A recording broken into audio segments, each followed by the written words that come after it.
খ্রিস্টপূর্ব ১২৫০ অব্দে আল্লাহ তাদেরকে পুনরায় কেনান ভূমিতে ফিরিয়ে এনেছিলেন তাঁর অপার অনুগ্রহে ও নবী ভ্রাতৃদ্বয় হজরত মুসা আলাইহিসাল্লাম ও হজরত হারুন আলাইহিসাল্লামের মাধ্যমে।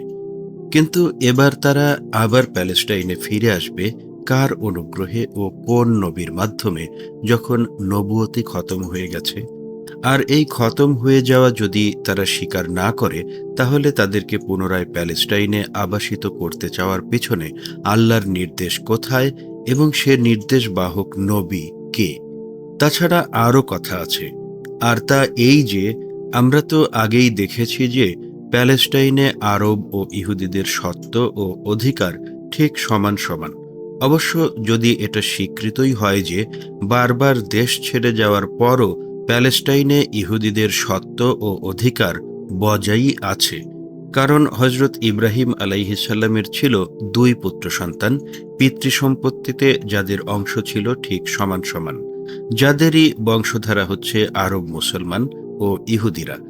এখন গণতান্ত্রিক নীতি অনুসারে মার্কিনীরা, যার উদ্ভাবক ও প্রচারক, সংখ্যার ভিত্তিতেই যদি প্যালেস্টাইনে তাদের জন্মভূমি বরাদ্দ হতো, তাহলে তা হতে হতো ১৯১৮ সনে, যেদিন প্যালেস্টাইন তুর্কি শাসন মুক্ত হয় সেই দিন।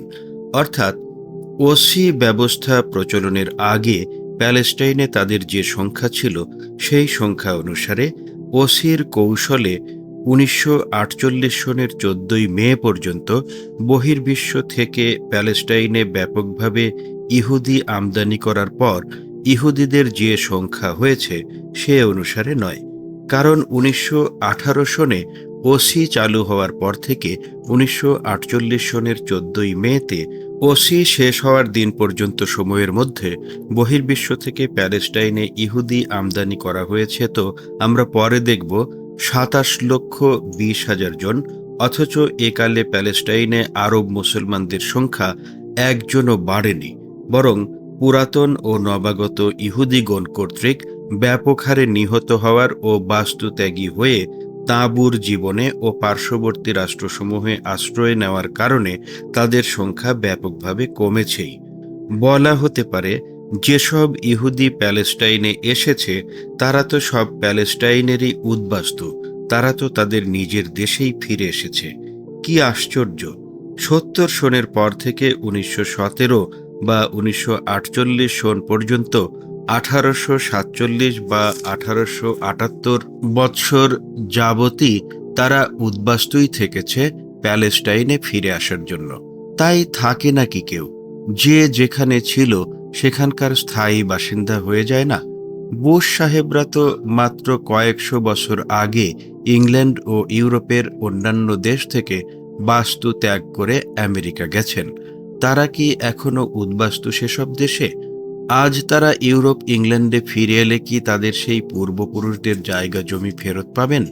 পাবেন কি ফেরত সমগ্র উত্তর ও দক্ষিণ আমেরিকার আর ঔপনিবেশিকরা, অস্ট্রেলিয়া, নিউজিল্যান্ড প্রভৃতি সহ প্রশান্ত মহাসাগরীয় দ্বীপসমূহের বর্তমান বাসিন্দারা তাদের ইউরোপীয় পূর্বপুরুষদের দেশভূমি, এবং ভারতীয় আর্য বংশোদ্ভূতেরা পোল্যান্ড থেকে মধ্য এশিয়া পর্যন্ত বিস্তীর্ণ ভূমিতে তাদের পূর্বপুরুষদের জায়গা জমি, এমনকি আমেরিকার আদিম অধিবাসী এবং বুশদের পূর্বপুরুষদের দ্বারা প্রায় নিশ্চিহ্নকৃত রেড ইন্ডিয়ানরা, যারা হোমোসেপিয়েন্সদের যে শাখা থেকে চীনাদের উদ্ভব সেই শাখারই সদস্য। The story of the world, JVD Southworth, page 52। তারা কি উত্তর পূর্ব এশিয়ায় ফিরে গিয়ে তাদের পূর্বপুরুষদের ভিটে মাটি ফিরে পাবে?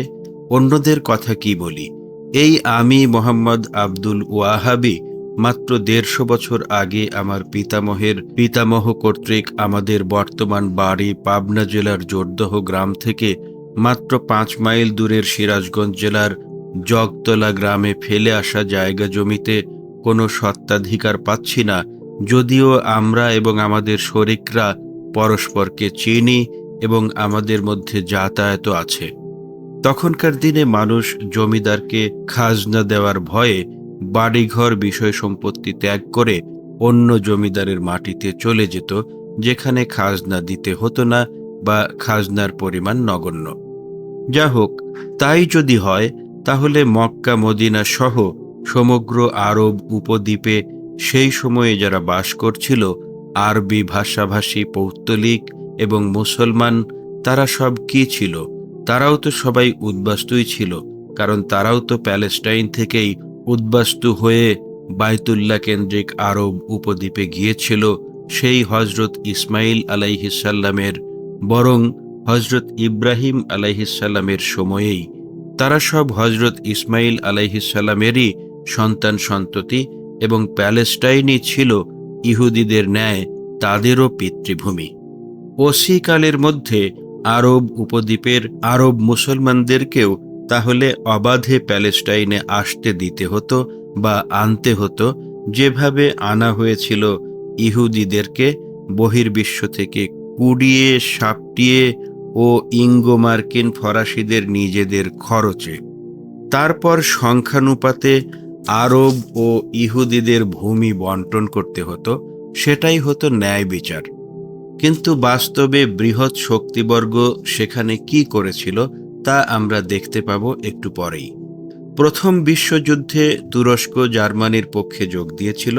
তুর্কি জার্মান অক্ষশক্তির বিরুদ্ধে জয়ের জন্য মিত্রশক্তি তথা গ্রেট ব্রিটেনের প্রয়োজন পড়েছিল আরব ইহুদি দুই পরস্পর বৈরী স্বার্থ বিশিষ্ট জনগণেরই সাহায্যের। আরব মুসলমানদের তুর্কি শাসনের হাত থেকে মুক্ত হওয়ার রাজনৈতিক চেতনার, আর ইহুদিদের অর্থবিত্তের।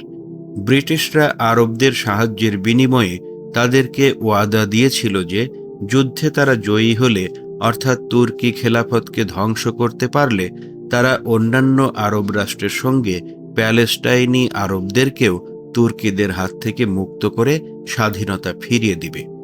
শর্তব্য যে Syria, Iraq, Jordan, Palestine, Lebanon প্রভৃতি আরব রাষ্ট্রগুলোও তখন তুর্কি খেলাফতের অধীনে ছিল। মিত্রশক্তিতে যারা ছিল, বিশেষ করে ব্রিটিশ ও ফরাসিরা, মুসলমানদের ঐক্যবদ্ধ শক্তি যে কিরূপ অজেয় ও সে শক্তি যে কি করতে পারে তা দেখার বাস্তব অভিজ্ঞতা তাদের ছিল।